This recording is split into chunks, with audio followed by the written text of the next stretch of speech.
देखिए, आज की वीडियो में हम डिस्कस करेंगे जेरंड के बारे में।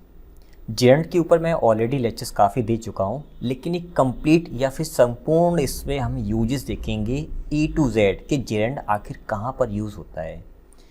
ऐसी बहुत सारी बातें हम लोग देखेंगे जो जनरली पेड क्लासेस में हमें देखने को नहीं मिलती हैं, और काफ़ी जो लॉयल टीचर्स हैं, जो टैलेंटेड टीचर्स हैं, जो डिज़र्व करते हैं नॉलेज अच्छी और उन पास हैवी, तो वो ज़रूर पढ़ाते हैं चीज़ों को।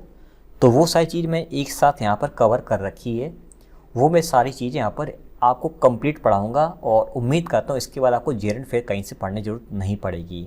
इसके अलावा आपको ऐसा लगे इस वीडियो को देखने के बाद कि सर हमें बहुत सारे कन्फ्यूज़न रह गए हैं कि सर पार्टिसिपल क्या होता है, इन्फिनिटिव क्या होता है, जेरंड और पार्टिसिपल डिफरेंस क्या है, ऐसी कौन सी वर्ब्स हैं जिनके बाद जेरंड आता है, ऐसी कौन सी वर्ब्स हैं जिनके बाद इन्फिनिटिव आता है। तो ये सारी की सारी चीज़ें मैं एक सीरीज चलाऊंगा। अभी ये लगभग 4-5 वीडियो बनेंगी जिसमें जेरंड है, जैसे मैं इसमें जेरंड कंप्लीट बताऊंगा। एक वीडियो आएगा इन्फिनिटिव के ऊपर जिसमें इन्फिनिटिव कंप्लीट यूजेस होंगे A to Z। इसके बाद आपका एक वीडियो आएगा पार्टिसिपल के ऊपर। अगर आप नए हो आज की डेट में, अगर वीडियो आया तो और आज ही देख रहे हो तो वीडियोज़ ये जल्दी ही आ जाएंगे। अगर इसको टाइम हो गया है तो आप जाकर चैनल पर देख सकते हो, मैंने इसके कंप्लीट यूजेस बता रखे हैं। फिर आपको देखने को मिलेगा जेरंड और पार्टिसिपल में डिफरेंस क्या होता है, और इन्फिनिटिव और जेरंड में डिफरेंस क्या होता है, कौन सी वर्ब्स इन्फिनिटिव लेती हैं, कौन सी वर्ब्स जेरंड लेती हैं। किसी भी सेंटेंस में वर्ब की फर्स्ट फॉर्म में अगर आईएनजी लगी है तो वो जेरंड है कि पार्टिसिपल, हम इसमें भी डिफरेंस देखेंगे, बहुत ही गहराई से देखेंगे। तो आपको ये सारे वीडियोस देखने हैं, E to Z चीज़ें कवर करनी हैं। और एक बार फिर से मैं बता देता हूँ, मैं हर वीडियो बताता हूँ कि ऑलरेडी वर्ब के ऊपर मैं 59 वीडियोस बना चुका हूँ बहुत ही गहराई से, जिसमें मैंने सब कुछ वर्ब के बारे में बता रखा है। आप जाकर के उनको देख लेना, आपके 80% से ज़्यादा डाउट क्लियर हो जाएंगे, और बाकी जो डाउट्स बचे हुए हैं वो इन सभी सीरीज़ में आपके पूरे हो जाएंगे। इसके आपको टेंशन नहीं लेना है। तो ये सारी चीज़ें ही बताने के लायक। इसके अलावा मैंने माइकल सॉन की बुक जो प्रैक्टिकल इंग्लिश यूजेस है, इसके ऊपर मैंने बैच चला रखा है। कंप्लीट है, फ्री ऑफ कॉस्ट है, मैं इसका कोई भी चार्ज नहीं कर रहा हूँ। कंप्लीट बुक कवर की जा रही है, इसको आप ज़रूर पढ़िए, आपको अच्छी लेवल की नॉलेज मिलेगी। अगर आप मुझे फॉलो करना चाहते तो आप मुझे YouTube, Instagram, Twitter, Facebook, Telegram, Koepp सभी जगह फॉलो कर सकते हो उपहार क्लासेस के नाम से। जो भी लिंक्स वगैरह होती हैं, जो भी मेरे पास मटेरियल होता है, मैं इन सभी जगह डालते रहता हूँ। तो अपलोड मैं कर देता हूँ आपके टेलीग्राम पर सारी चीज़ें। बाकी सभी जगह डिस्कस करने, कोई बातचीत करनी तो आप इंस्टाग्राम, ट्विटर या फेसबुक कहीं पर मुझे फॉलो कर सकते हो, वहाँ पे मैं डिस्कस कर लेता हूँ। और आपको लगता है कि सामने वाला इंसान आपके लिए काफ़ी मेहनत कर रहा है और आपको सपोर्ट करना चाहिए या करना चाहते हो, आपको पता नहीं कैसे करना चाहते हो, तो आप दिए गए इस UPI ID पर किसी भी ऐप से मुझे पे कर सकते हो। जो भी अच्छा हो आप उतना पे कर सकते हो। तो ये रहा आज का यहाँ तक का टॉपिक। अब सबसे पहले आप ये समझिए, हम डिस्कस करें इसमें जेरंड, तो हम A to Z का मतलब 100% अपना एक ही टॉपिक इसमें कवर करेंगे जेरंड के बारे में, कि आखिर जेरंड कैसे फंक्शन करता है, क्या करता है, कहाँ जाता है, कहाँ फॉलो करता है, वो सारी बातें देखेंगे। तो सबसे पहले जानने वाली चीज़ ज़रूरी ये है कि आखिर में जेरंड आता कहाँ पर है। तो अगर आपको यहाँ पर दी गई जो वर्ब्स हैं, जो भी आपको यहाँ पर वर्ब्स की लिस्ट दिखाई दे रही है, ये मोस्ट यानी कि वेरी वेरी मोस्ट इम्पोर्टेंट आपकी लिस्ट है।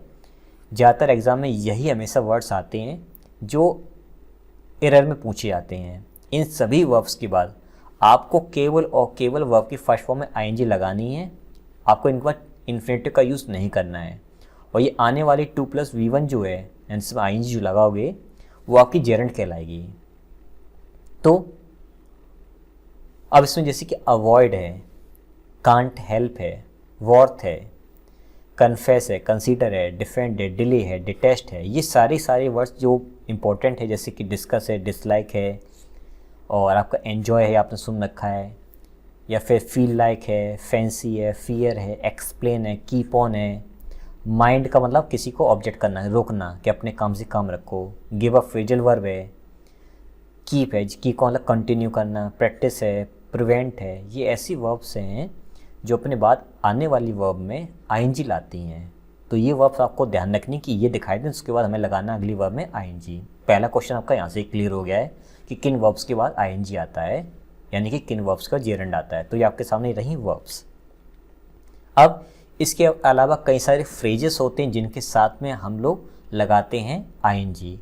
जैसे कि लुक फॉरवर्ड है तो इसके साथ में टू आता है, तो कई सारे लोग इसको इन्फिनेटिव समझ लेते हैं, तो एक्चुअली में इन्फिनेटिव नहीं होता है, ये आपका प्रेपोजिशन होता है।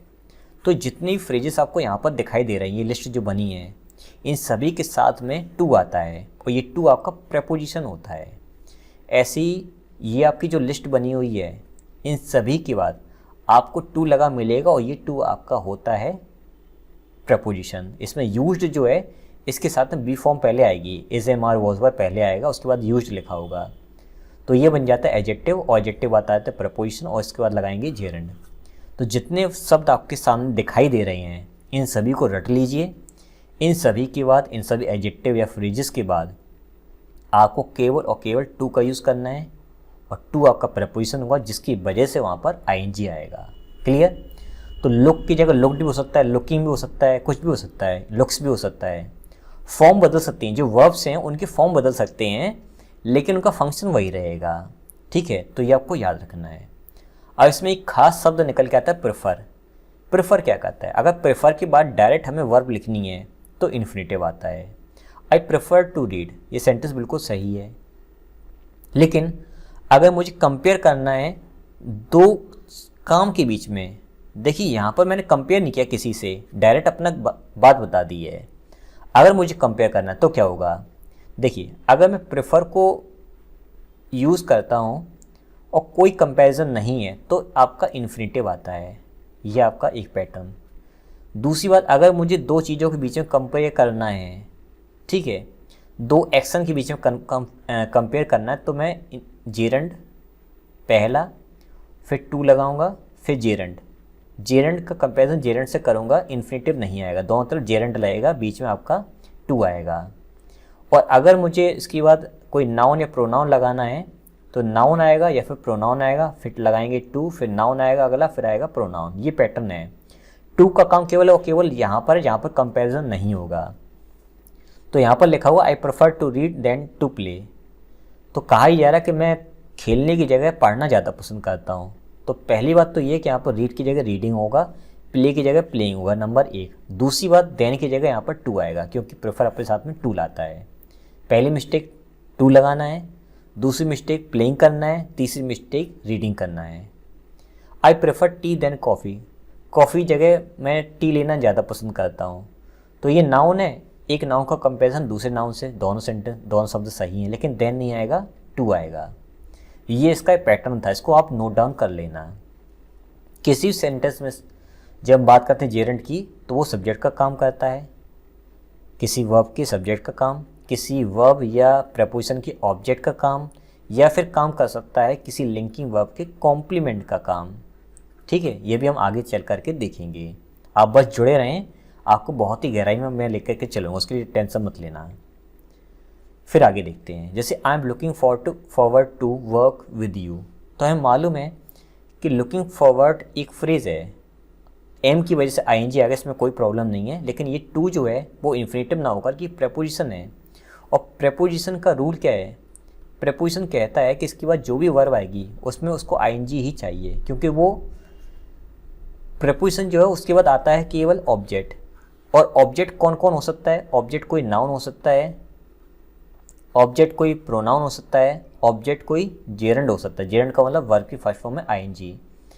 तो कोई काम, जैसे क्या है, वर्क जो है, वर्क यहाँ पर एक वर्ब है, तो वर्ब का फॉर्म केवल आईएनजी में ही होगा, तो यहाँ पे वर्क की जगह वर्किंग हो जाएगा। राइट आंसर आपका हो गया है। You came here with a view to help him, तो टू यहाँ पर प्रपोजिशन, तो यहाँ पर हेल्प की जगह हो जाएगा हेल्पिंग। क्लियर? ये आपको ध्यान रखना है। दूसरी मिस्टेक एग्जाम में कभी कभी ये आती है कि विद व्यू टू कर देते हैं, यहाँ पर आर्टिकल की प्रॉब्लम छोड़ देते हैं, तो आर्टिकल लगता है, ये भी आपको याद रखना है। It is prone to harm you, तो टू आपका प्रपोजिशन है, ये आपकी एडजेक्टिव है, तो हार्म की जगह हो जाएगा हार्मिंग। ठीक है। Fast bowlers are prone to injuries so that they should take care of themselves, fast bowler जो होते हैं उनको इंजरीज जल्दी हो जाती है, इसलिए उन्हें अपना ध्यान रखना चाहिए खास तौर पर। तो कुछ लोग कहें सर कि फर्स्ट फॉर्म में यहाँ पर IES लगा वो इसमें ING कर दीजिए। तो भाई मुझे एक बात ये बताओ कि इंजरी जो है वो आपका नाउन है, उसका प्लूरल इंजरीज होता है। ये सेंटेंस सही है, ये नाउन है, यहाँ पर वर्ब नहीं है। आप कहोगे सर आपको, मुझे पता नहीं था, आपको पता था, तो भाई पढ़ना पड़ेगा ना। आज पढ़ लिया आपने इंजरीज नाउन होता है तो आपको अगली बार में प्रॉब्लम नहीं होगी। सीखने से सब कुछ होता है, अपने आप कुछ भी नहीं आता है। This type of climate is not conducive to grow cotton. तो यहाँ पर देखिए ग्रुप की जगह हो जाएगा ग्रुपिंग, क्योंकि कॉटन को ग्रुप करना, इकट्ठा करना है वहाँ पर। तो ये टू आपका प्रपोजिशन है और ये आपका वर्ब। अगर चाहते हो तो ING कर दो, और इसको कंपाउंड नाउन अगर मान के चल रहे हो तो छोड़ सकते हो, लेकिन कंपाउंड नाउन होगा नहीं क्योंकि आपको वो काम करना है। तो ये काम करना है इसलिए यहाँ पर ING का यूज़ हम लोग करेंगे। फिर आपको समझना होगा कि किसी भी सेंटेंस में जो वर्ब की फर्स्ट फॉर्म में ING लगाते हैं, जो जेरेंड होता है वो सब्जेक्ट का काम करता है। An ING form gerund can be use just like a noun as the subject और कॉम्प्लीमेंट ऑफ अ वर्ब। जैसे कि smoking is bad for you, तो smoking is bad for you, smoking तुम्हारे लिए ख़राब है। तो मैं कहूँ कि इस एज का सब्जेक्ट कहाँ है, तो आपको सर कि स्मोकिंग रखा हुआ इससे पहले। कुछ लोगों को सेंटेंस ये देखने में गलत लगा होगा, वो कहेंगे सर कि ऐसा करो, as smoking bad for you. अगर मैं as smoking bad for you करूँगा तो मुझे ये बताओ कि फिर इसका सब्जेक्ट कहाँ जाएगा। तो एज का सब्जेक्ट आपका स्मोकिंग ही है, एक एक्शन को शो किया जा रहा है, और इसका ही सब्जेक्ट है, तो ये आपका जेरेंड कहलाएगा। सब्जेक्ट का काम कर रहा है सेंटेंस में, सब्जेक्ट है यहाँ पर। My favourite activity is reading. अब ये रीडिंग जो है ना वो एक्टिविटी है, और एक्टिविटी ही रीडिंग है, तो एक्चुअली में ये आपका कहलाएगा कॉम्प्लीमेंट। अब कुछ लोग कहेंगे सर ये तो एक एक्शन वर्ब है, ये तो एक्शन कर रहा है यहाँ पर। बिल्कुल सही बात है, ये एक्शन ही है, लेकिन मुझे ये बताओ कि एक्टिविटी पढ़ने का काम कर सकती है? एक्टिविटी पढ़ने का काम कर सकती है। अगर मैं यहाँ पर राम लिखूँ तो राम इज़ रीडिंग, इसका मतलब ये काम हो रहा है। और अगर मैं कहूँ कि राम पढ़ रहा है ना, तो सेंटेंस सही है। मैं कहूँ मेरी फेवरेट एक्टिविटी जो पढ़ रही है बैठ करके, मैं मतलब आराम कर रहा हूँ, वो पढ़ रही है, जब मेरे पास आएगी तो मेरे अंदर चली जाएगी, समा जाएगी और मुझे ज्ञान आ जाएगा। ऐसा हो सकता है क्या? नहीं। तो इसका मतलब ये क्लियर है कि ये जो एक्शन है वो एक्चुअली में एक्शन नहीं है, वो इसी के बारे में बताया जा रहा है। तो ये आपका कहलाएगा कॉम्प्लीमेंट, और एक्चुअली में ये जेरेंड है, ये एक्चुअली में जेरेंड है। अगर ये एक्शन हो रहा होता, जैसे राम इज़ रीडिंग, अगर पढ़ रहा होता तो ये मेन वर्ब बन जाती, और यहाँ पर कोई काम तो हो नहीं रहा है, तो ये आपका जेरेंड है और बता रहा है एक्टिविटी के बारे में, कहलाएगा कॉम्प्लीमेंट। इन्फिनिटिव, जैसे मैं स्मोकिंग बोला ना, मैं इससे चाहूँ तो ऐसे भी लिख सकता हूँ, to smoke is bad for health, are possible in these cases but are formal and uncommon. ये मैं समझाता हूँ क्या चीज़ है।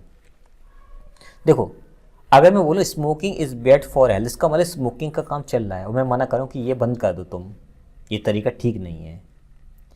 और मैं बोलूँ to smoke is bad for health, अभी कोई पी नहीं रहा है ना, किसी की स्मोकिंग करने की आदत है, लेकिन कुछ लोग सोच रहे हैं कि यार बीड़ी पीने से क्या होता है, सिगरेट पीने से क्या होता है यार। तो मैं कहता हूँ कि भाई पीना मत, ये स्वास्थ्य के लिए अच्छा नहीं है। तो टू स्मोक मतलब अभी हुआ नहीं है, होने को है काम, और उसको मना किया जा रहा है सेंटेंस में, और ये काम जारी है या उसकी हैबिट में फ़िलहाल नहीं कर रहा है लेकिन उसकी हैबिट में है।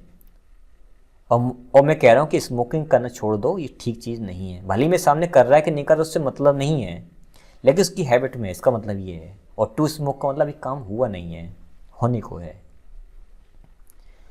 अब कभी कभी क्या होता है कि जेरेंड अपने साथ में खुद का ऑब्जेक्ट भी ले सकता है, ऐसी कोई बड़ी बात नहीं है इस सेंटेंस में। जैसे कि smoking cigarette is bad for health, इसी जगह अगर मैं ये कहूँ कि स्मोकिंग सिगरेट्स, तो कुछ लोग कहेंगे सर कि फिर एच की जगह आर कर दीजिए। बात बिल्कुल ठीक उनकी लगती है सुनने में, लेकिन गलत इसलिए है क्योंकि अगर मैं बोलूँ स्मोकिंग सिगरेट्स, सिगरेट्स मैंने यहाँ पर मान के चलिए कर दिया, क्या कर दिया, सिगरेट्स, तो आर होगा कि इज़ होगा, तो काफ़ी लोगों का आंसर आर हो जाएगा। तो मुझे बताइए कि सिगरेट, जैसे यहाँ पे कैंसर हो जाता है, मैंने कहा कि सिगरेट पीने से कैंसर हो जाता है, तो कुछ लोग कहेंगे सर कि यहाँ पे फिर आर लगाना है। नहीं, एक्चुअली में सिगरेट से कैंसर नहीं होता है। अब कुछ लोग चौंक जाएंगे, सरप्राइज हो जाएंगे, सर ये तो गलत बोल रहे हो। मैं सही बोल रहा हूँ, सिगरेट से कैंसर नहीं होता है। मान चलिए कि दुकान पर सिगरेट रखी है और उसको कोई नहीं पीता, क्या किसी को कैंसर हो सकता है? तो आपको कैंसर नहीं होता है। जब तक उसको पियोगे नहीं, उसको स्मोक नहीं करोगे, तब तक कैंसर नहीं होगा ना। बात सही है ना? तो इस सेंटेंस में अगर ध्यान दीजिए तो सिगरेट बुरी नहीं है किसी के लिए, लेकिन उसको पीना बुरा है ना? तो बातचीत किसकी चल रही है? स्मोकिंग की। इसीलिए इसके साथ में इज ही आएगा, चाहे सिगरेट रखो या सिगरेट्स रखो। ये इसका लॉजिक है। दूसरी बात, किसी भी सेंटेंस में अगर आपको सब्जेक्ट में नानी ने का सेंस निकले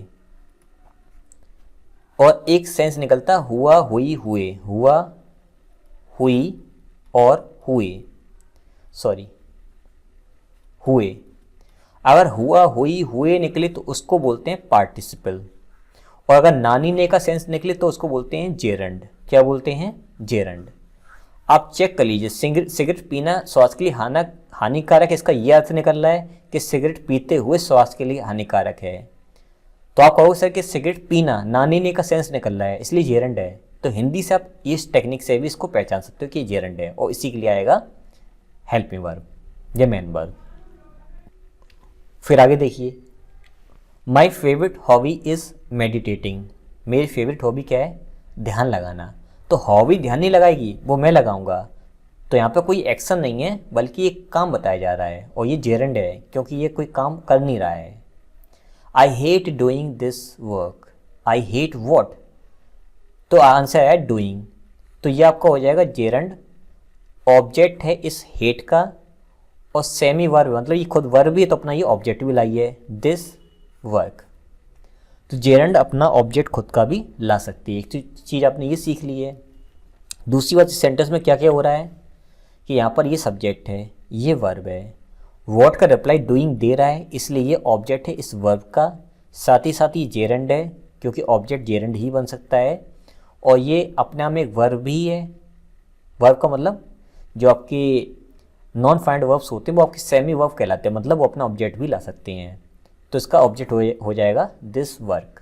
तो इस तरह से भी सेंटेंस को समझना होगा आपको, ठीक है। फिर इसके बाद we can often you determiners and apostrophe for the, my, this, यानी कि आईएनजी जो वर्ब्स होती हैं, जो जेरंड होते हैं, उनके साथ में हम आर्टिकल्स और डिटरमाइनस या पजेसिव एडजेक्टिव को भी यूज़ कर सकते हैं। जैसे कि द ओपनिंग ऑफ पार्लियामेंट, तो ये आपका जेरंड नाउन है, इसके लिए आया the. Does my smoking annoy you, क्या मेरा सिगरेट पीना तुम्हें परेशान करता है? तो देखिए स्मोकिंग पहले आया my. I hate all this useless arguing, तो दिस हो गया डिटरमाइनस, ये हो गया आपका एडजेक्टिव, इसके बाद आ गया नाउन, तो नाउन के लिए आया है दिस, हाँ आ सकता है। राम का जाना, Ram's going to sleep during the wedding was rather embarrassing, Ram का शादी के दौरान सो जाना बड़ा ही एम्बेरसिंग था। तो देखिए किस ऐसे यूज़ हुआ है, राम्स गोइंग अपॉस्ट्रोफी ऐसे यूज़ हो, उसके बाद आया gerund. She was angry at Neha's trying to lie to her, she was angry, वो लड़की नेहा से गुस्सा थी, एंग्री थी क्योंकि वो उससे झूठ बोलने की कोशिश कर रही थी। तो देखिए नेहा के बाद अपॉस्ट्रोफी एस, ट्राइंग, जेरंड आपका है, तो ये भी आ सकते हैं, ऐसे कोई बाउंडेशन नहीं है कि ये शब्द नहीं आ सकते। फिर इसके बाद इंस्टीड ऑफ पजेसिव, जैसे कि माई है, राम है, इनके अलावा आईएनजी फॉर्म्स जो होती हैं वो कुछ खास वर्ब्स और प्रपोजिशन के बाद आती हैं, जैसे हमने अभी लिस्ट देखी थी। Do you mind my smoking, तो अगर मैं कहूँ डू यू माइंड स्मोकिंग तब भी सेंटेंस सही, अगर मैं माई हटा दूँ तब भी सेंटेंस सही है। और माइंड एक ऐसी वर्ब जो अपने बाद जेरंड ही लाती है, तो ये जेरंड है। और माई लगा है तो भी आपका जेरंड तो है ही, आपको दिखाई दे रहा है, ठीक है। She was angry at Pooja's lying to her, तो पूजा अपॉस्ट्रोफी एस, उसके बाद आया है लाइंग, ठीक है। दूसरी बात ये एट का ऑब्जेक्ट है, तो ये आपका जेरंड है, ऑब्जेक्ट का काम कर रहा है, तो भी सेंटेंस अपना सही है। अब यहाँ से एक कॉन्सेप्ट निकल के आता है जो बहुत ज़्यादा कंफ्यूज करने वाला होता है, और जहाँ तक मैंने स्टडी कर रखा है और कुछ टीचर ने पढ़ाया भी है, तो मुझे एक चीज़ ये समझ में आई है कि ये चीज़ वहाँ पर ऑब्जेक्ट के बाद जो आईएनजी वर्ब आ रही है, ऑब्जेक्ट के बाद जो वर्ब आईएनजी आती है वो कॉम्प्लीमेंट है, मीन्स वो आपका पार्टिसिपल है कि जेरंड है। ये देखते हैं आप एग्जांपल से, क्योंकि हुआ, हुई, हुए, काम करते हुए, काम करता हुआ, काम करती हुई, हुआ, हुई, हुए के सेंस में अगर आईएनजी का अर्थ निकलेगा तो वो आपका कहलाएगा पार्टिसिपल, और अगर ना, नी, ने के सेंस में अगर अर्थ निकलेगा आईएनजी वाली वर्ब में तो वो कहलाएगा जेरंड। जैसे कि आई डिसलाइक पीपल, मैं उन लोगों को नापसंद करता हूँ। Telling me what to think, जो मुझे बताते हैं कि मुझे क्या सोचना चाहिए। ठीक है। I can't imagine him working in an office, मैं इमेजिन भी नहीं कर सकता हूँ कि वो ऑफिस में काम कर रहा होगा या वो काम करेगा।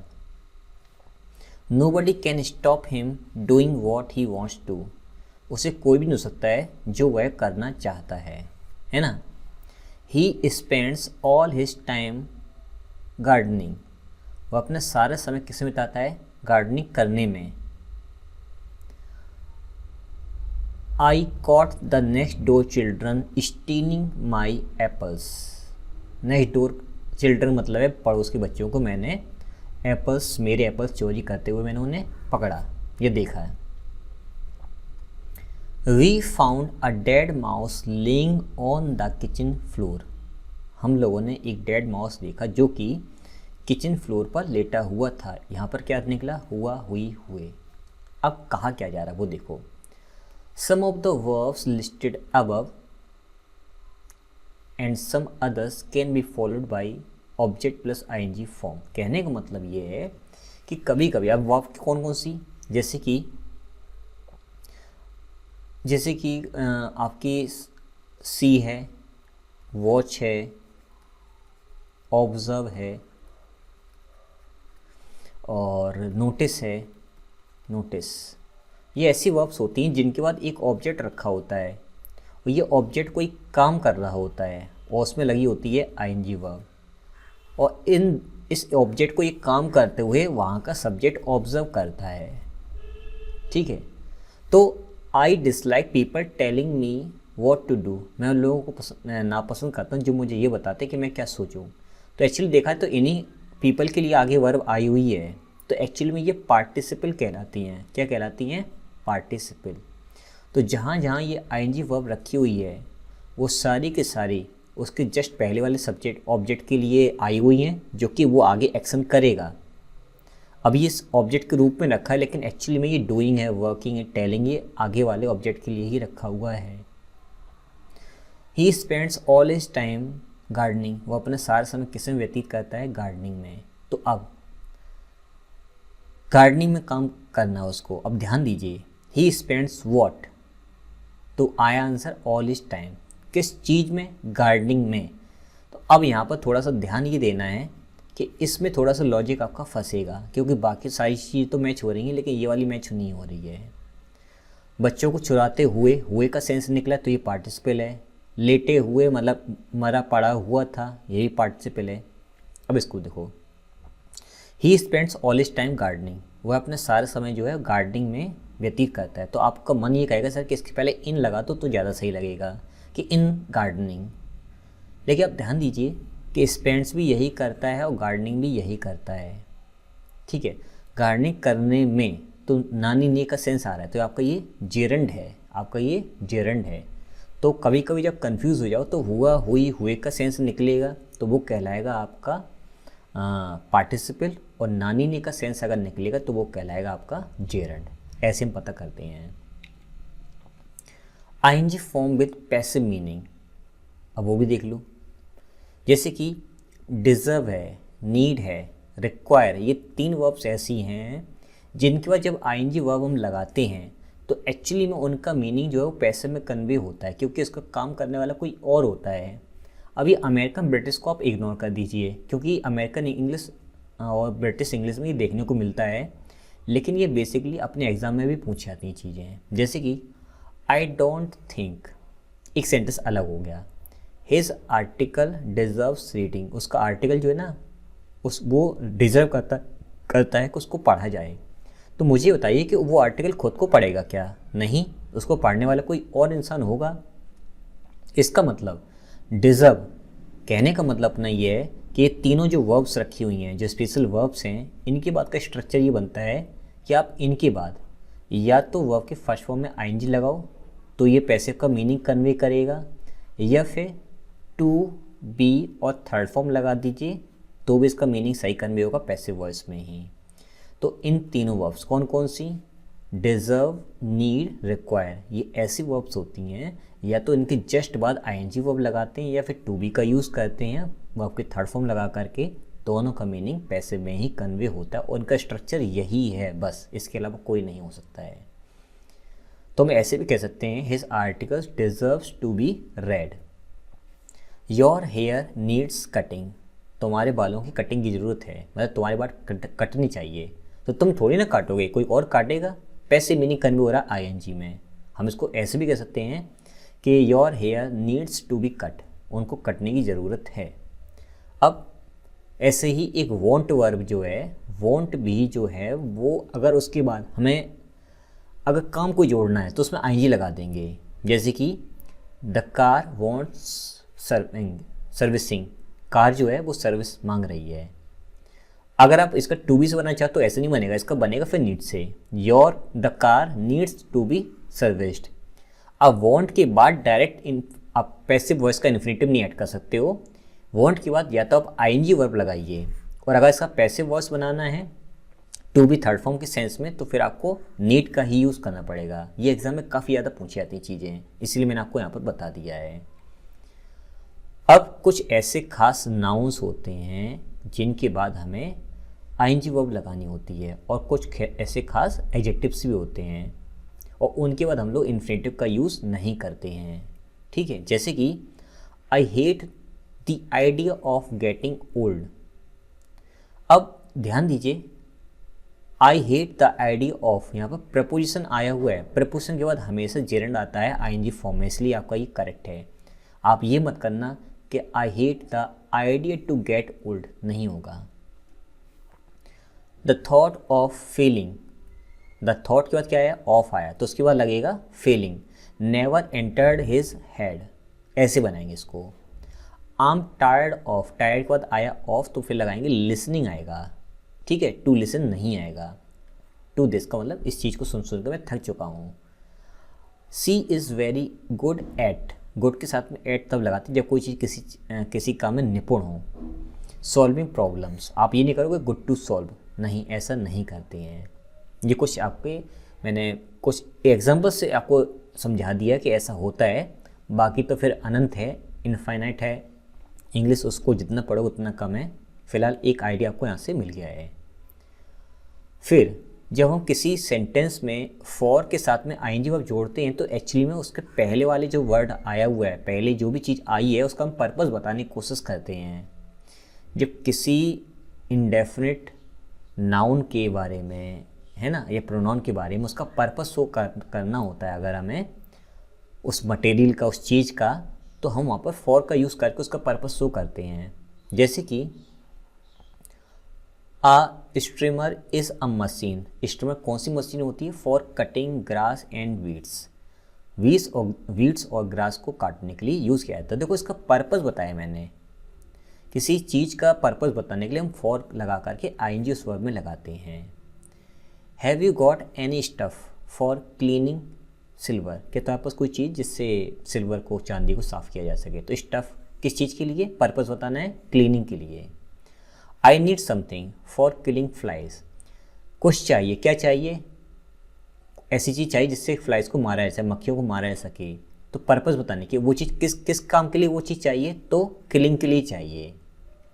ठीक है, लेकिन इसके अलावा एक चीज़ और समझनी है आपको कि this structure is mostly use in talk in journal about types of object and materials. इनका यूज़ कब करते हैं? जब किसी ऑब्जेक्ट या मटेरियल का हमें यूज़ करना है, जर्नल्स के बारे में डिस्कस करना है। When we talk about somebody's purpose in using a particular object. अब देखो, अगर कोई इंसान कोई खास चीज़ ढूंढ रहा है कोई खास काम करने के लिए, तब वहाँ पर हम इन्फिनेटिव का यूज़ कर सकते हैं, वो ज़्यादा अच्छा लगता है। लेकिन आप फॉर का भी यूज़ कर दो, कोई उसमें प्रॉब्लम नहीं होगी। I must find something to kill that fly. मतलब अब देखो, यहाँ पर मक्खियों को मारना है, यहाँ पर सिल्वर को साफ करना है, यहाँ पे घास वगैरह को काटना है। तो जनरल सेंस में ये सेंटेंस सारे लिखे हुए हैं, लेकिन मुझे वो वाली मक्खी मारनी है, इसके लिए मुझे कुछ खास चीज़ दो। जो मेरे पास तुमने चीज़ दे रखी है, जो मेरे पास अवेलेबल है, उससे काम नहीं चल रहा है। तो कोई खास पर्पज़ यहाँ पर शो किया जाए कि वो वाली मक्खी मारने के लिए कुछ यार स्पेशल दो, तो उस सेंस में इन्फिनेटिव का यूज़ करेंगे। जनरल सेंस में हम लोग फॉर के साथ में आईएनजी का यूज़ करते हैं। हालांकि ये बात आप भूल जाओगे, इसलिए अगर आपको माइंड में ये बात रहती है तो बहुत अच्छा है, ये आपका काम कर जाएगा सेंटेंस। अब दुनिया की कोई भी प्रपोजिशन हो, उसके बाद आने वाले वर्ब में आपको आईएनजी ही ऐड करना होगा हमेशा, इन्फिनेटिव नहीं लगाना है। जैसे कि you can't make an omelette without breaking eggs. आप बिना अंडों को तोड़े आप ऑमलेट नहीं बना सकते हो। इस सेंटेंस में आप ऑमलेट की स्पेलिंग याद कर लेना, क्योंकि हर एग्ज़ाम में ये काफ़ी ज़्यादा पूछी जाती है। इसमें डबल टी होता है, बस इतना आपको याद रखना है, बाकी कोई प्रॉब्लम नहीं है। लास्ट में ई आता है। तो देखिए, विदाउट एक प्रपोजिशन यहाँ पर, और प्रपोजिशन के बाद आया है जेरंड, और ये ऑब्जेक्टिव केस में आईएनजी ही लगेगा। अब ये अपने आप में एक वर्ब भी है, क्योंकि इसको सेमी वर्ब बोलते हैं हम लोग, तो इसका खुद का ऑब्जेक्ट भी आया हुआ है। तो आप ये नहीं करो कि विदाउट टू ब्रेक एक्स, ऐसा नहीं बोल सकते हो। Always check the oil before starting the car. Car start करने से पहले हमेशा ऑयल चेक करना चाहिए। बिफोर एक प्रपोजिशन, उसके बाद उसका आया है ऑब्जेक्ट के रूप में एक वर्ब, यानी कि जेरंड है, और इस वर्ब का खुद का ऑब्जेक्ट भी अपना आया हुआ और आता भी है। तो आप ऐसे नहीं बोलोगे before to start the car, ये गलत होता है। We got the job finished by के बाद क्या लगाया, वर्किंग लगाया। देखो आइन जोड़ा है, working 16 hours a day. He is talking about एक क्या है preposition, moving to the country. तो मूविंग हमारा हो जाएगा यहाँ पर जेरंड, जो कि ऑब्जेक्ट का काम करे इस प्रपोजिशन के लिए। He is talking about moving to the country, वो गांव में जाने के लिए बात कर रहा है। कंट्री मतलब यहाँ पर गांव है। कंट्री मतलब आपका गांव भी होता है, कंट्री मतलब आपका नेशन भी होता है, देश भी होता है। टू एज अ प्रपोजिशन, ये सबसे इंपॉर्टेंट आपका चैप्टर निकल के आता है कि किसी भी सेंटेंस में, दुनिया का कोई भी सेंटेंस है जहाँ पर टू लगा हुआ है। अब इसमें दो बातें हैं, ये टू प्रपोजिशन है। अगर प्रपोजिशन है तो इसके बाद आने वाली वर्ब में हम जोड़ेंगे फर्स्ट फॉर्म में आईएनजी, यानी कि जेरंड यूज़ करेंगे। और अगर ये हमारा इन्फिनेटिव है, तो इसके बाद केवल और केवल वर्ब की फर्स्ट फॉर्म आएगी। अब ये कन्फ्यूज़न कैसे दूर हो कि ये प्रपोजिशन है कि ये इन्फिनेटिव है, तो उसके लिए मैंने स्टार्टिंग की वीडियो में भी बताया था आपको, कुछ आपको फ्रेजेस दिखाए जिसमें टू कन्फर्म होता है आना, तो ज़्यादातर एग्जाम में वही पूछे जाते हैं। तो आपको ये ध्यान रखना है, आपको ये फाइंड करना है कि ये जो शब्द रखा हुआ है, जैसे इस टू से जस्ट पहले अगर कोई नाउन है, कोई एडजेक्टिव है, तो कन्फर्म है कि उसके बाद आने वाला टू आपका प्रपोजिशन है। लेकिन कुछ खास ऐसी वर्ब्स होती हैं जो अपने बाद टू इन्फिनेटिव के तौर पर भी लाती हैं, और कुछ ऐसी वर्ब होती हैं जो अपने बाद प्रपोजिशन टू भी लाती हैं। उसके लिए आपको डिक्शनरी ही चेक करनी पड़ेगी अगर कन्फ्यूज़न हो कभी भी। तो ये सॉल्यूशन उसका छोटा सा है, डिक्शनरी, बाकी इसके अलावा कोई भी आपके पास अवेलेबल नहीं है। जैसे मैं बोलूँ she has gone to the park, अब ये जो टू है वो एक प्रपोजिशन है और पार्क इसका ऑब्जेक्ट है, नाउन है। ऐसी I look forward to Holi, मैं होली की प्रतीक्षा कर रहा हूँ। तो यहाँ पर मुझे मालूम है कि लुक फॉरवर्ड टू एक फ्रेज़ है, यह आपका एक एडजेक्टिव है, और एडजेक्टिव ना कहकर अगर मैं इसको एक फ्रेज़ बताऊँ जिसके बाद अगर टू कन्फर्म आता ही आता है, तो ये बात एक क्लियर है कि होली एक नाउन है। अगर होली एक नाउन है तो उसके पहले इन्फिनेटिव टू नहीं होगा, ये आपका फिर प्रपोजिशन ही होगा। अगर मैं इसी जगह होली हटा करके वर्क लिख दूँ तो वर्क एक वर्ब होता है। चलो कुछ लोग कहीं से वर्क के नाउन भी होता है, मैं नाउन ना लेकर के मैं यहाँ पर गो ले लेता हूँ, अब तो वर्ब है। तो मुझे बताइए, जैसे कि ये होली एक नाउन है तो इसके पहले कंफर्म हो गया कि ये टू प्रपोजिशन है, तो इसके बाद अगर मैं टू के जस्ट बाद गो रखूँ तो ये इन्फिनेटिव हो जाएगा, और ये तो प्रपोजिशन, तो मुझे गो की जगह करना पड़ेगा going.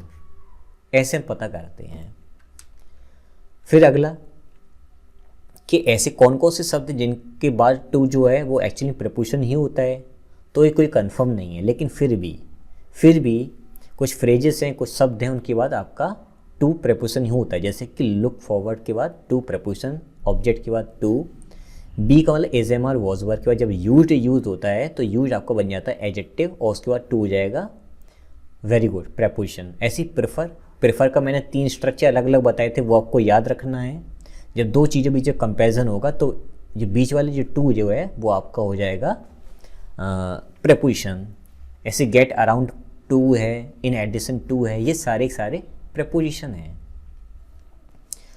I look forward to your next email, तो योर नेक्स्ट ईमेल अगर देखा जाए तो ये नाउन फ्रेज है, ऑब्वियसली ये नाउन है, तो ये बात क्लियर है कि इसके जस्ट पहले जो टू रखा है ये प्रपोजिशन है। अगर मैं इस योर नेक्स्ट ईमेल को मैं रिमूव कर दूं और ऐसे बोलूं आई लुक फॉरवर्ड टू के बाद आया मेरा टू प्रपोजिशन, तो मैं हेयर नहीं करके हेयरिंग करूंगा क्योंकि मुझे जेरंड चाहिए।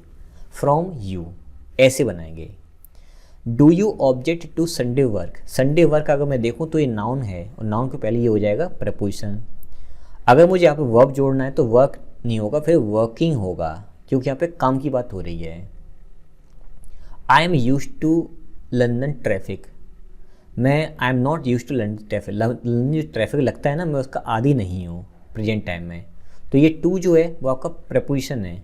अगर इसके बाद अगर मैं ईट लिखूँ, जैसे ईट फूड है तो ईट नहीं होगा, फिर ईटिंग द फूड होगा, ठीक है। एक्चुअली में यहाँ पर ये आपका प्रपोजिशन है। और अगर मैं ऐसे लिखूँ आई यूज्ड टू ईट मैंने लिखा है, तो ये सेंटेंस सब सही है क्योंकि इसके जस्ट पहले is am are was were verb नहीं है, जबकि यहाँ पर थी। लग गई अगर ये वर्ब तो ये बन जाएगा एडजेक्टिव, अगर ये वर्ब नहीं है तो ये आपका बन जाएगा वर्ब, और वर्ब के बाद ये लाता है अपने साथ में एक वर्ब की फर्स्ट फॉर्म। ये आपका पता करने का तरीका होता है कि कैसे इसको यूज़ करना है और कैसे पकड़ेंगे। इसके बाद कि आईएनजी फॉर्म और इन्फिनेटिव दोनों यूज़ करते हैं हम लोग स्टॉप के बाद। हालांकि 99.99% लोगों को मालूम केवल एक ही बात है कि स्टॉप के बाद अगर आपको वर्ब जोड़नी तो वर्ब की फर्स्ट फॉर्म में आईएनजी ही जोड़ेंगे, यही तो आपको मालूम है। चलिए आइए देखते हैं। अगर मैं सेंटेंस बोलूं कि आई स्टॉप रनिंग तो आप कहो सर सेंटेंस बिल्कुल सही है। आप ऐसे नहीं बोल सकते हो आई स्टॉप, ये थोड़ा सा एरर है यहाँ पर, आई स्टॉप टू रन, ये सर सेंटेंस गलत है। मैं ये बताऊंगा कि सेंटेंस सही भी हो सकता है कि नहीं हो सकता है।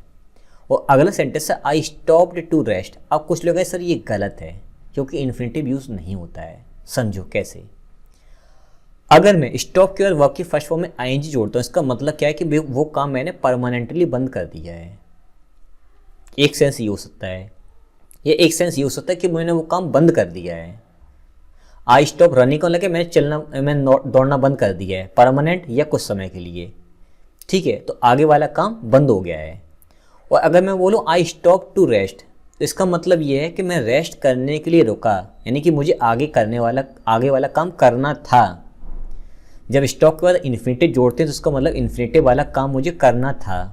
और जब मैं स्टॉप के बाद जेरेंट जोड़ता हूँ तो जेरेंट का मतलब तो वो काम मैंने बंद कर दिया है। अगर कुछ लोग ये कहेंगे सर तो क्या ये सही हो सकता है कि आई स्टॉप टू रन, मैं दौड़ने के लिए रुका। तो देखो सेंटेंस तो अगर ग्रामर के पॉइंट ऑफ व्यू से देखोगे, रटने वाले कॉन्सेप्ट से देखो तो सेंटेंस बिल्कुल सही है, लेकिन उसका मीनिंग भी तो सही कन्वे होना चाहिए कि मैं दौड़ने के लिए रुका। भाई तुम जब दौड़ रहे हो तो रुकेगा क्यों? रुकेगा वो ना जिसको दूसरा काम करना हो, जो दौड़ने वाला वो रुकेगा क्यों, है ना। तो इसमें टू रन इसलिए नहीं लिखा है क्योंकि आगे वाला काम रुकना नहीं चाहिए, ठीक है। तो आई स्टॉप टू रन ये सेंटेंस गलत होगा, आई स्टार्ट रनिंग ऐसे बोल सकते हो आप, ठीक है। तो ओवरऑल आपको इतना ये समझना है कि स्टॉप के बाद अगर आईएनजी वर्ब है इसका मतलब वो काम बंद कर दिया है, परमानेंट या टेम्परेरी। और स्टॉप के बाद अगर आपका इन्फिनेटिव आया तो इसका मतलब ये है कि वो काम करना उसको है, इसलिए वो रुका है। क्लियर? ये आपको ध्यान देना है। टू टॉक अबाउट फियर, ऐसे फियर की बात करें। To talk about fear of things that happen accidentally, we prefer afraid of और जेरंड। जैसे कि कोई चीज़ के बारे में आपको डर है, कि वो कैसे भी करके हो सकता है, वो आपके हाथ में नहीं है। धोखे से किसी भी तरीके से कोई काम हो सकता है, उस काम पर आपका बस नहीं चलता है। तो उस सेंस में अफ्रेड के बाद ऑफ जोड़ेंगे और जेरंड जोड़ेंगे। जैसे कि I don't like to drive fast, मुझे तेज़ी से ड्राइविंग करना पसंद नहीं, क्योंकि I am afraid of crashing, क्योंकि मुझे क्रैशिंग से डर लगता है, या मैं क्रैशिंग से मुझे डर लगता है, मैं भयभीत रहता हूँ। तो देखो, क्रैश होना ये आपके हाथ में नहीं है, ये आपके हाथ में नहीं है। तो हमें ये ध्यान देना है कि अफ्रेड के बाद अगर कोई काम ऐसा लिखा है जो आपके हाथ में नहीं है, तो हम जोड़ेंगे ऑफ और जेरंड। अगर वो काम आपके हाथ में है तो हम वहाँ पर इन्फिनेटिव लगा सकते हैं। जैसे कि why are you so quiet, तुम इतने शांत क्यों हो। I am afraid of waking the children, मैं इसलिए शांत हूँ कहीं मुझे डर है कहीं बच्चे जाग ना जाएं। तो मेरे हाथ में नहीं है, मेरे हाथ में केवल इतना है कि मैं शांत रहूं, लेकिन बच्चे जागे वो मेरे हाथ में नहीं है ना। इसलिए हम वहाँ पर यूज़ करेंगे जेरंड। और अगर इन्फिनेटिव यूज़ करना है, हालांकि रूल तो ये कहते हैं बुक्स के कि इनमें कोई डिफरेंस नहीं होता, लेकिन डिफरेंस होता है। जैसे ये सेंटेंस लूँ मैं, I am not afraid of telling, या फिर लगा सकते हो to tell her the truth. तो देखो, सच बोलना मेरे हाथ में है। एक तरीका इसका ये है कि मैं सच बोलूँगा, मैं डरता नहीं उसको सच बोलने के लिए, मतलब मैं चाहूँ तो बोल भी सकता हूँ। अगर टू लगाओगे तो इसका मतलब है कि मैं बोल सकता हूँ, इसमें कोई बड़ी बात नहीं है, मुझे इससे डर नहीं है। और अगर मैं बोलूँ कि I am not afraid of telling the truth, कि अगर मेरे मुँह से सत्य भी निकल गया ना तो मुझे उसकी कोई टेंशन नहीं ज़्यादा, हो जाएगा तो हो जाएगा, है ना। अगर मैं ऐसे बोलूँ कि आई एम अफ्रेड टू, जैसे कि राइट मैंने लिखा, तो ये सेंटेंस सही है, क्योंकि लिखना ना लिखना वो अपने हाथ में है। मैं लिखने से डरता हूँ तो ये मेरे हाथ में है, लेकिन एक्सीडेंट होना, क्रैश होना, किसी का जाग जाना, तो वो डिपेंड करता है कि वो अपने हाथ में नहीं है। इसलिए हम वहाँ पर ऑफ और जेरंड का यूज़ करते हैं। बेसिकली ये महीन बारीक या माइन्यूट, इसमें ये लॉजिक होते समझने वाले। ऐसी अब बात करें सॉरी के बारे में, तो सॉरी के साथ में आप फॉर लगा सकते हो, चाहो तो आप अबाउट भी लगा सकते हो, उसमें कोई प्रॉब्लम नहीं है। उसके बाद यूज़ करते हैं जेरंड का। कब यूज़ करते हैं? Is used to refer to past thing that one regrets. अगर कोई सॉरी या उस साथ में फॉर या अबाउट लगाते हैं, इसका मतलब उसको दुख है किसी बात का जो उसने पास्ट में किया है। और काफ़ी लोग इसमें दैट क्लॉज भी यूज़ करते हैं, लेकिन वो इनफॉर्मल वे में होता है, वो कम देखने को मिलता है। हालांकि सही होता है, लेकिन उसमें कोई प्रॉब्लम नहीं है। जैसे कि आई एम सॉरी फॉर या about losing my temper this morning, मुझे इस बात का दुख है, आज सुबह मुझे गुस्सा आ गया। तो ये पास्ट में एक एक्शन हुआ था, दुख अभी है, तो उसका लिखने तरीका एक ये हो सकता है और ऐसा हो जाता है। और सिंपल सी बात बहुत से लोग समझ में आ गई होगी कि सर यहाँ पे प्रपोजिशन लगा है फॉर या अबाउट, तो ऑब्वियसली यहाँ पे जेरंड आएगा। आप ऐसे भी समझ सकते हो, I am sorry that I lost my temper, मुझे दुख है कि मैंने अपना टेम्पर खो दिया, मैंने अपना आपा खो दिया। सेंटेंस ये भी ठीक है। तो फिर वहाँ पर फॉर और दैट अबाउट नहीं है, क्योंकि यहाँ पर आपने दैट लगा दिया है। इसके अलावा सॉरी के साथ में हम लोग परफेक्ट इन्फिनेटिव का भी यूज़ करते हैं इसी सेंस में। जैसे कि I am sorry to have woken you up, मुझे दुख है कि मैंने तुम्हें जगा दिया। इसका मतलब जगाने का काम पहले हो चुका था, दुख बाद में हुआ है। अब जरूरी नहीं कि आप परफेक्ट इन्फिनेटिव लगाओ, आप चाहो तो इन्फिनेटिव भी लगा सकते हो। जैसे कि आई एम सॉरी टू से दिस। अब इस सेंटेंस का मतलब ये है, ये इन्फिनेटिव ये बता रहा है कि मैं तुमसे जो कहने वाला हूँ ना, मुझे उसके लिए दुख है। मतलब अभी मैंने बोला नहीं है, लेकिन बोलने वाला हूँ, और मुझे इस बात का दुख है कि ये बात मुझे बोलनी पड़ेगी। इसमें अभी काम हुआ नहीं है बोलने का, इसमें काम जगाने का हो चुका है। इसका मतलब ये होता है। और इस स्ट्रक्चर का मतलब ये कि काम पास्ट में हो चुका है, लेकिन इसमें काम फ्यूचर में होने को है। ये इसका सेंस निकलता है। तो कई सारी चीज़ें आपको समझनी होती हैं और उनको ध्यान से समझना होता है। इसके बाद इन्फिनेटिव यूज़ कब करते हैं? अभी मैंने बताया ना कि सॉरी के साथ में इन्फिनेटिव कब यूज़ करते हैं? Used to apologise for current situation, जो बात अभी चल रही है उस सिचुएशन में आपको अगर दुख है कि मैं कुछ बोलने जा रहा हूँ, मुझे दुख है इस बात का कि आज ये घटना हो गई है, तो उसमें आप इन्फिनेटिव यूज़ करोगे डायरेक्ट, परफेक्ट इन्फिनेटिव यूज़ नहीं करोगे। Things that one is doing और गोइंग टू डू, या तो किसी ने कोई काम कर दिया प्रेजेंट में, बिल्कुल सामने ही अभी, उस समय उसको दुख है प्रेजेंट में ही, तो आप इन्फिनेटिव यूज़ करोगे, सिंपल। अगर कोई काम होने वाला है या कोई काम बताने वाले हो और आपको दुख है इस बात का कि मैं ये काम करने वाला हूँ या बताने वाला हूँ, तो उस सेंस में भी हम लोग सिंपल इन्फिनेटिव का यूज़ करते हैं। सिंपल का मतलब वर्ब की फर्स्ट फॉर्म टू के साथ में ऐड करेंगे। और that one has just done, किसी ने बिल्कुल अभी अभी कोई काम किया हो तब भी सिंपल इन्फिनेटिव लगाएंगे। इसके अलावा कोई काम करने वाले हो या बताने वाले हो तो आप सिंपल इन्फिनेटिव लगाओगे, या कोई आपने जस्ट अभी काम कर दिया, काम करते करते प्रेजेंट सिचुएशन में, तब भी आप सिंपल इन्फिनेटिव लगाओगे। अगर काम वो पुराना हो चुका है तो आप परफेक्ट इन्फिनेटिव या अबाउट या फॉर वाले स्ट्रक्चर का यूज़ करोगे या दैट क्लॉज का यूज़ करोगे। अब देखो इसमें भी कैसे यूज़ करते हैं हम चीज़ों को। सॉरी टू डिस्टर्ब यू, मतलब मैं तुम डिस्टर्ब कर रहा हूँ इसके लिए मुझे माफ़ करना, इसका ओनली प्रेजेंट कंडीशन के बारे में बात कर रहा है। Could I speak to you for a moment, क्या मैं तुमसे थोड़ी बात कर सकता हूँ? तो ध्यान दीजिए यहाँ पे प्रेजेंट सिचुएशन में डिस्टर्ब तो मैं कर रहा हूँ, उसी समय तुम्हें सॉरी भी बोल रहा हूँ। I am sorry to tell you that you failed the exam, मुझे बताते हुए दुख हो रहा है, ये बात मुझे पहले से मालूम थी लेकिन तुम्हें मालूम नहीं थी कि तुम फेल हो गई हो। तुम फेल हो गई ये बात मुझे मालूम है और ये बात बताते हुए मुझे दुख हो रहा है। तो अभी बात बताई तो है नहीं कि क्या हुआ है, इसलिए इन्फिनेटिव यूज़ किया है सिंपल वाला।